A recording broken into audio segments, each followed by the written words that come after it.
Now on Central Illinois News Day, how inflation is chipping away at Americans' paycheck and their standard of living.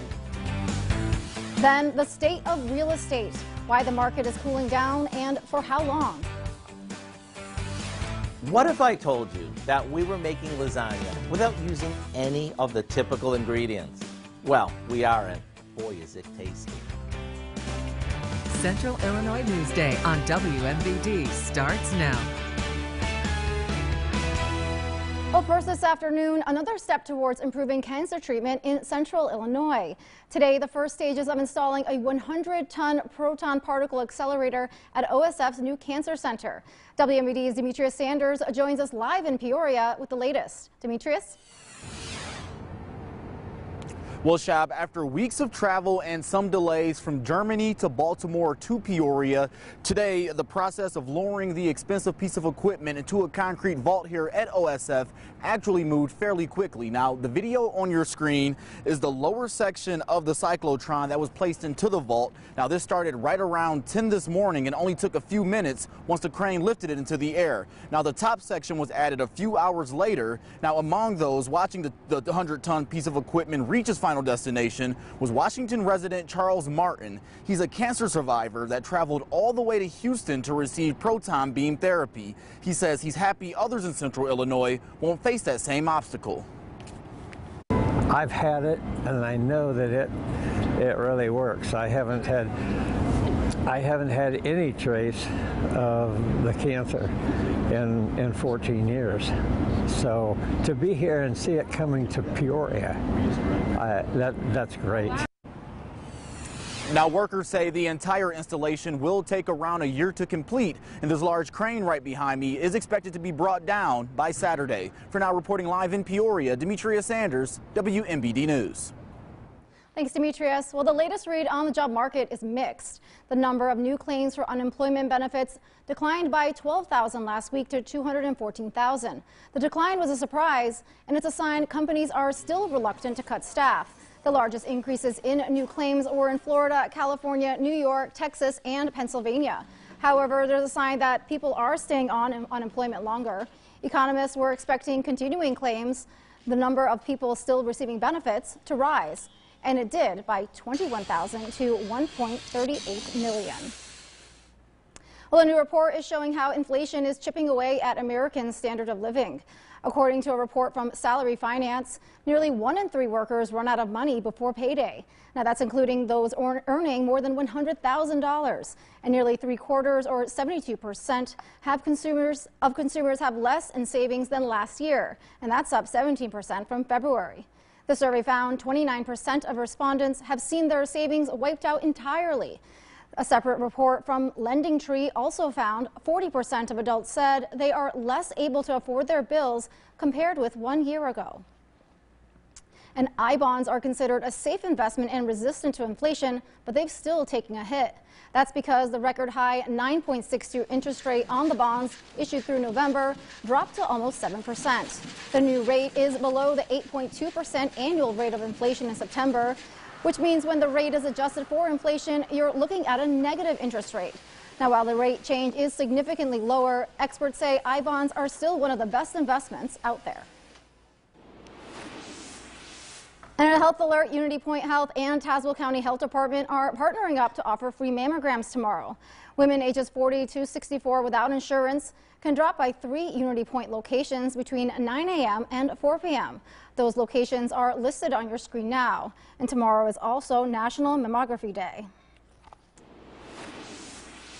Well, here's some news you can use. It's Estate Planning Awareness Week, and a Caring.com survey found that just 1 in 3 U.S. adults has a will.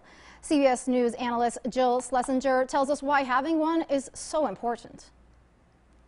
While end-of-life planning isn't fun, it's important that you overcome the anxieties associated with this emotional topic and take control. If you don't, your state of residence determines who should get what, and then the local probate court will divvy up your estate according to a preset formula. Most people need 3 documents: a will, a durable power of attorney, and a healthcare proxy. A will ensures that your assets are passed to your designated beneficiaries in accordance with your wishes. If you have minor children, you need to name a guardian for them. This is often where the process will break down. A healthcare proxy allows you to appoint someone to make healthcare decisions on your behalf if you lose the ability to do so. And with a durable power of attorney, you can appoint someone to make decisions about your finances. You may be able to complete these documents online. However, if there are any complications like a second marriage, family estrangement, a special needs family member, or significant assets, I recommend using a qualified estate planning attorney in your state of residence. In New York, I'm CBS News business analyst Jill Schlesinger. Well, back at home right now, hundreds are at the Peoria Civic Center working towards a goal of moving Greater Peoria forward. That's the focus for area leaders and community members today as they gather at what's called the Big Table in Peoria. The event is being held in person for the first time since 2019. It features 4 sessions, each with a different focus. Topics include workforce development, quality of life, entrepreneurship and innovation, and diversity and inclusion. The event goes until 4:30 today. There's no cost to attend. And the latest data shows more Americans are now waiting on the sidelines until mortgage rates or home prices drop. According to Redfin, the typical home buyer who took out a mortgage in July made a $62,500 down payment. That's up 13.6% from a year earlier. But with mortgage rates pushing 7% and home prices still high, potential buyers are parking their money. Fannie Mae forecasts mortgage lenders will complete 49% fewer single-family home loans this year compared to 2021. Financial experts say holding off isn't without risks, saying it may take years for mortgage rates to come back down, and home prices are still rising on a year-over-year basis, even though the pace of the price growth has slowed. And there's important news for parents about furniture safety. The Consumer Product Safety Commission has approved new federal standards for dressers, armoires, and other furniture that can tip over, injuring children. And that happens thousands of times per year, and nearly 200 children have been killed by tip-overs in the last 2 decades. The new standards will include minimum stability requirements and detailed labels for buyers.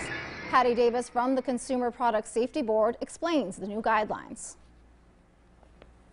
There are minimum stability requirements that manufacturers will have to exceed in order for their units to protect children and to prevent that furniture from falling over. This applies to clothing storage units that are 27 inches and higher. And we'll be working to educate manufacturers that, so that they know how they can meet this standard. It will be required. She says it's important to make sure older furniture is anchored to the wall. And Google announces users will now have the ability to personalize targeted ads. The new control settings are part of Google's My Ad Center. It's expected to hit the platform starting this week. The new setting allows for users to filter ads based on specific categories. It also gives users the opportunity to choose if they want to see fewer or more ads. The launch also expands on Google's ability to let users limit ads on sensitive categories. The update, however, will not impact political ads. Well, coming up, Mr. Food has found a unique way to turn your regular dinner into a Halloween treat. Check out what's cooking in Mr. Food's test kitchen after the break. And your Molly Naisland has your full weather forecast coming up.